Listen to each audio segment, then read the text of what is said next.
Now, new exclusive reporting. The district attorney leading the 2020 election subversion case in Georgia may be called to testify at a hearing on whether she should be disqualified in the case. Fani Willis is just one of several witnesses who can expect to get subpoenas in the coming days. CNN's Zach Cohen is here with his reporting. Bring us up to speed.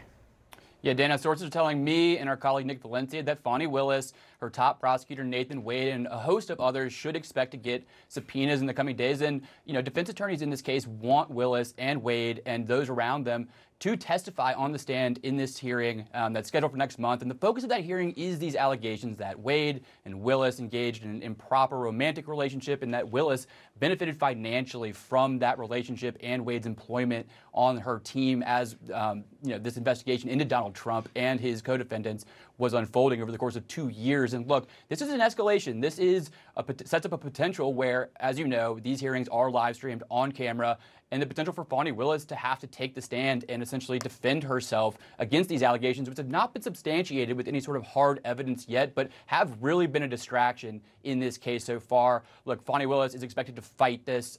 She's already fighting a subpoena in Wade's divorce case that is separate from this. But, like I said, this could raise the prospect of live witness testimony and the airing of potentially scandalous and controversial allegations in real time on live TV.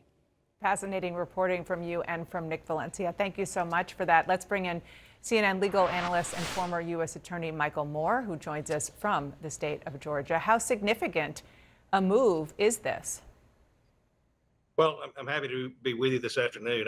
It's a significant move. I will tell you that's the problem with what's happening in this case, and that is it's not necessarily the death blow to whether or not a case can move forward, but it's becoming a distraction and a circus.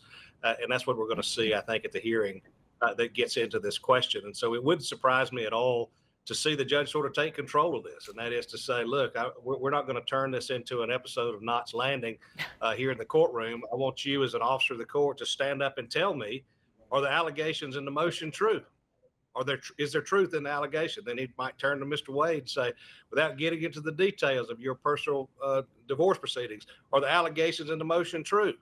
And at that point, then we don't get lost in this idea of just the relationship, but then they can begin to talk about things like, was he qualified to come on? Was there a reason that his oath was not properly filed? Was there a delay there for some reason? Those things. And so that's what I think we'll see at the hearing.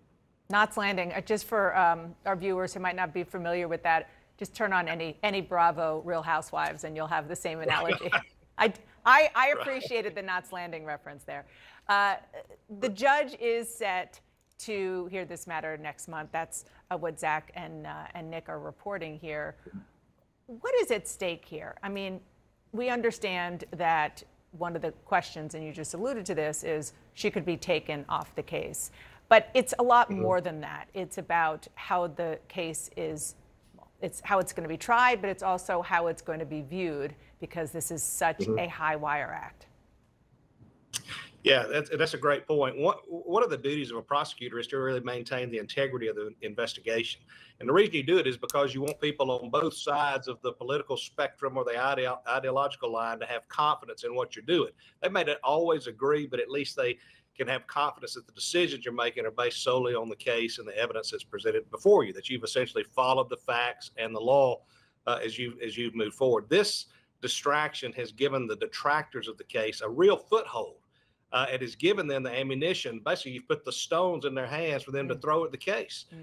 And it's also going to happen, we see, with the Georgia legislature. This will be the poster child as they talk about the rogue prosecutor bill, that they want to be able to come in and have prosecutors removed from their posts. And so it is not on its face enough to terminate the case. I'm confident of that. And I don't think there's a chance in the world a judge would do that. Right. But I think what he could do, frankly, what I would advise the district attorney to do would be simply to say, something, I've become a distraction. This case is bigger than me. I'm going to step back from this case. I'm going to ask Mr. Wade to step back from this case. Let a special prosecutor come in and handle it, and you all move forward.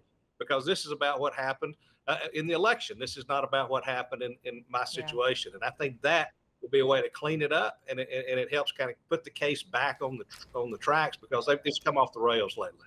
Well, we'll see if that's exactly what does take place. Thank you so much, Michael Moore. Appreciate your time.